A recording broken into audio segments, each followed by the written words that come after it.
today with another super cool sciencey book. It is called Joan, Proctor, Dragon Doctor. We're a big fan of this book at my house, so I hope you're gonna like it too. Ooh, look at this inside cover. I love when there's illustrations right inside the cover that you can check out. Get some clues about the book before we even start. Let's see. I almost forgot to say that this book was written by Patricia Valdez and illustrated by Felicita Sala. I hope I'm saying that right. Here we go. Back in the days of long skirts and afternoon teas, a little girl named Joan Proctor entertained the most unusual party guests. Slithery and scaly, they turned over teacups. They crawled past the crumpets. While other girls read stories about dragons and princesses, Joan read books about lizards and crocodiles. Instead of a favorite doll, a favorite lizard accompanied her wherever she went. Each day after school, Joan retreated to her bedroom where she studied lizards, snakes, and turtles. She took careful notes, just like a scientist. And on the days Joan was too sick to attend school, tiny toes and eager eyes cheered her up. The reptiles were quiet and watchful, just like Joan. For her 16th birthday, Joan received a most curious gift. A baby crocodile! What? She tied a little ribbon around his waist and took him for a walk. She even brought him to math class one day. The students shrieked. The teacher recoiled. Apparently, crocodiles were not welcome at school.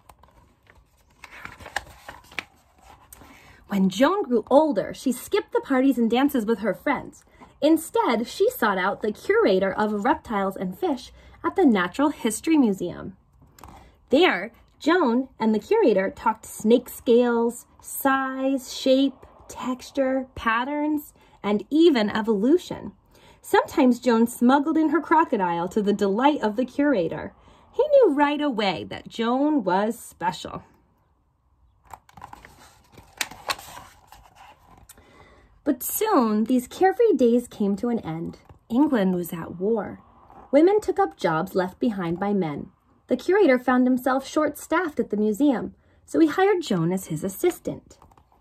Joan flourished at the Natural History Museum. As a scientist, she surveyed the museum's vast collections and published research papers on pit vipers and pancake tortoises. As an artist, she created exquisite models and drawings for the reptile exhibits. When the curator retired, Joan took over. Men returning from war were surprised to find a woman in charge, but times were changing, and Joan was leading the way.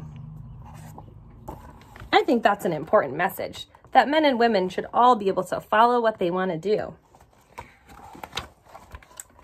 A few years later, the London Zoo decided to replace its old, outdated reptile house. The zoo director asked Joan to design a new home for the animals. Joan knew exactly how to keep reptiles happy. She added elaborate lighting and state-of-the-art heaters that provided hot spots to keep the cold-blooded animals warm. She brought in plants and created artwork that mimicked each animal's natural environment. Joan took extra care designing one enclosure in particular. By this time, stories had emerged of a fierce man-eating lizard with a long forked tongue living on a faraway Indonesian island of Komodo. It was rumored to be 30 feet long, faster than a motor car, stronger than an ox. They called it the Komodo dragon.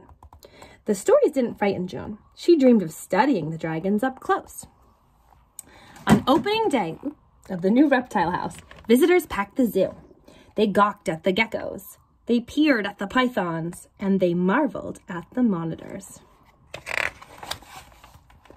But when they reached Joan's special enclosure, they gasped. 2 7-foot-long lizards stared back at them. Real-life dragons?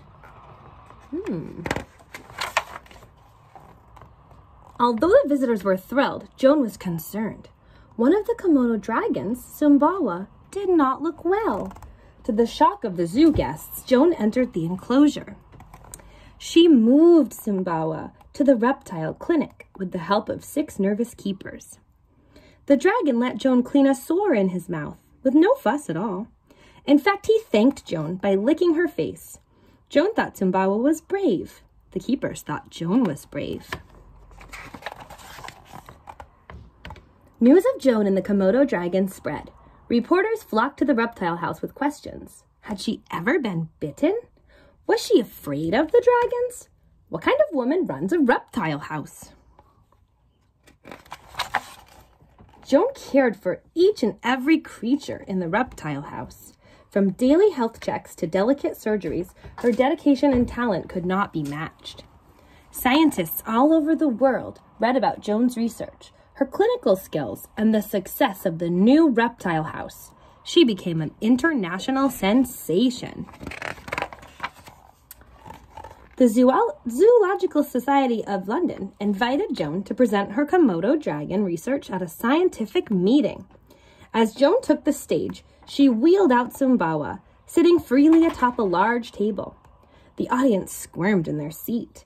Joan stroked Sumbawa's head and fed him a pigeon. He ate it in one gulp. Whoa. Sumbawa wandered through the audience as Joan explained that the reports of Komodo dragons were greatly exaggerated, but not as fast as a motor car. They ran fast, but not as fast as a motor car. They could be fierce, but they were mostly gentle. Oh, and I missed a part. They could grow up to 10 feet, not 30. When Joan finished her presentation, Sumbawa returned to her side. The audience erupted in applause. Joan's passion for reptiles never waned.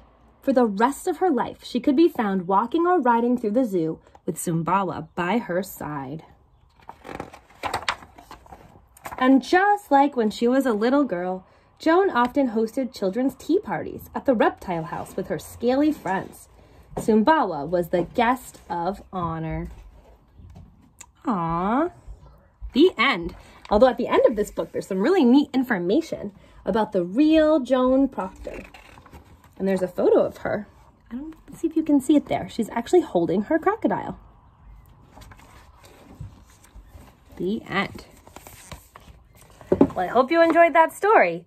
And it makes me wonder about making some art for animals, designing some special things for them. That might be a fun idea. I might try that later. What about you? What are you doing today? Let me know.